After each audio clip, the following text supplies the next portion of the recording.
Assalamualaikum warahmatullahi wabarakatuh. Selamat berjumpa kembali peserta didik. Kali ini kita akan membahas tentang pencemaran lingkungan.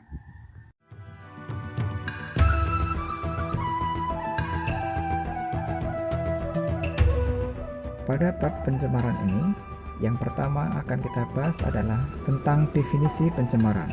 Pencemaran adalah masuknya atau dimasukkannya makhluk hidup, zat, energi, dan atau komponen lain ke dalam lingkungan hidup oleh kegiatan manusia, sehingga kualitasnya turun sampai ke tingkat tertentu yang menyebabkan lingkungan hidup tidak dapat berfungsi sesuai dengan peruntukannya.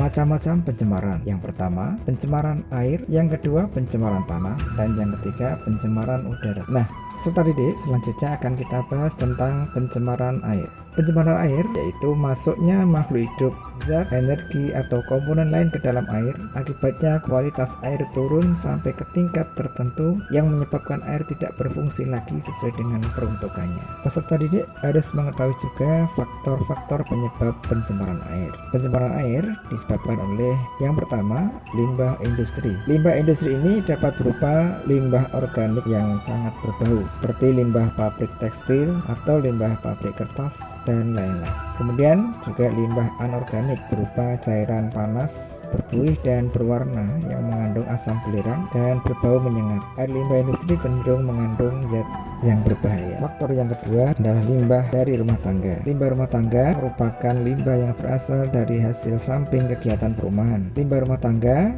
dapat berupa limbah organik, yaitu meliputi kulit buah, sayuran, sisa makanan, kertas, kayu, dan berbagai bahan yang dapat diuraikan oleh mikroorganisme. Limbah rumah tangga bisa juga berupa limbah anorganik, antara lain berupa besi, aluminium, plastik, kaca, kaleng bekas yang sukar diuraikan oleh mikroorganisme. Limbah pertanian berasal dari penggunaan pupuk dan bahan kimia pertanian tertentu seperti insektisida dan herbisida. Limbah bahan berbahaya dan beracun antara lain timbul akibat adanya kegiatan pertanian berupa obat-obatan pembasmi hama penyakit semisal pestisida dan insektisida dan pupuk organik misalnya urea. Pencemaran air dapat menimbulkan dampak sebagai berikut. Yang pertama, penurunan kualitas lingkungan.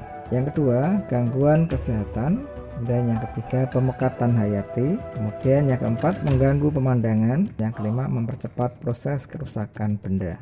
Nah, peserta didik, menjadi tugas kita bersama untuk menanggulangi adanya pencemaran air ini. Caranya, yang pertama adalah dengan pembuatan kolam stabilisasi. Kemudian bisa juga ditanggulangi dengan IPAL atau instalasi pengelolaan limbah. Kemudian yang ketiga yaitu dengan pengelolaan excreta atau human excreta.